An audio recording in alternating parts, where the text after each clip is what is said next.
Saudara-saudari yang terkasih dalam Kristus, jumpa lagi dalam acara Mendekat Kasih Tuhan, bersumber pada 1001 renungan inspiratif karya Romo Frans de Sales SCY dan renungan singkat bagi saudara-saudari yang sedang menderita sakit, baik yang dirawat di rumah sakit maupun di rumah sendiri, dirawat bersama keluarga. Dengan saya Romo Valentinus Teja Antara SCY dari komunitas SCY Teluk Betung, Lampung.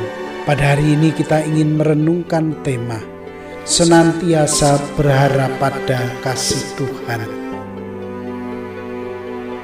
Namanya Tony Melendez. Ia lahir tanpa tangan, namun ia tumbuh sebagai seorang yang normal. Suatu hari ia menyadari bakatnya yang luar biasa di bidang musik dan tarik suara. Suatu hari ia menyadari bakatnya yang luar biasa di bidang musik. Ia pun mengembangkan bakatnya tersebut. Ia pun menjadi seorang penyanyi yang menghibur dan membangkitkan semangat jutaan orang. Ia bermain gitar dengan kedua kakinya, sangat merdu. Ia tidak merasa diri sebagai orang yang mesti direndahkan dan diasingkan. Tahun 1987, Tony menjadi seorang misionaris. Ia mewartakan pengharapan. Ia berkeliling Amerika Serikat untuk menghibur orang di banyak tempat dengan suaranya yang merdu dan permainan gitarnya yang menawan. Suatu hari ia ditanya, apakah ia mempunyai perasaan negatif karena tidak mempunyai tangan? Dengan penuh percaya diri dan iman yang kuat, Tony menjawab, tidak. Ini suatu anugerah dari Tuhan. Ini karya Tuhan yang normal. Waktu Paus Yohanes Paulus II mengunjungi Amerika Serikat, Tony mendapat kesempatan untuk mempersembahkan sebuah lagu bagi Paus.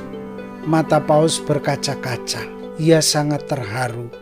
Ia sungguh-sungguh menikmati sajian Tony yang menyanyi sambil memainkan gitar dengan kakinya itu. Lantas Paus meninggalkan tempat duduknya. Ia mendekati Tony, memeluk dan menciumnya. Dengan penuh haru, Paus berkata, "Tony, Anda seorang pemuda pemberani. Anda memberikan harapan kepada kami semua. Saya berharap Anda terus memberi harapan ini kepada semua orang." Tony telah memberikan harapan kepada semua orang yang ia jumpai.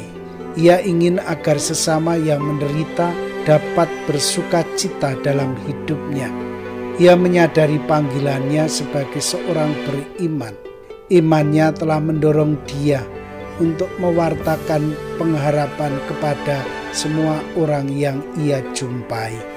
Saudara-saudari yang terkasih, banyak orang kurang memiliki harapan hidup di dunia ini, apalagi di saat-saat susah dan derita menimpa diri mereka.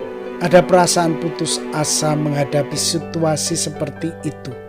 Mengapa hal ini mesti terjadi? Hal ini terjadi karena orang kurang memiliki iman yang kokoh dan kuat kepada Tuhan.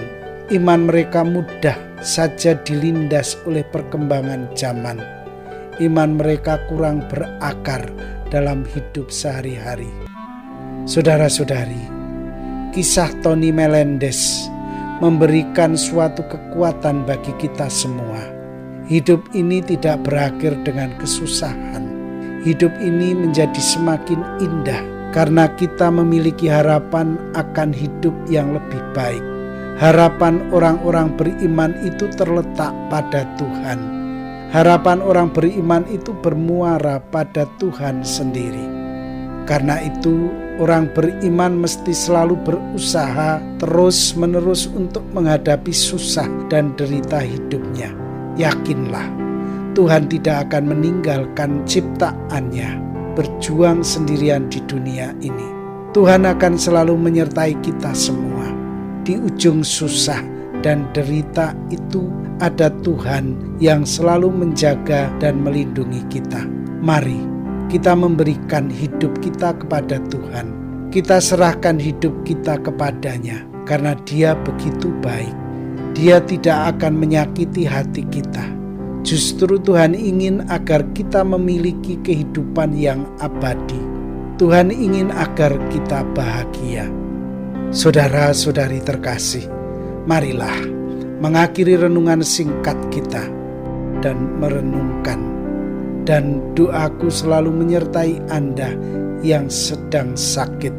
Semoga Tuhan memberi kesembuhan, kekuatan dan ketabahan dalam memanggul salib ini dan diberi semangat serta kesegaran. Doa dan berkat-Ku selalu menyertai Anda.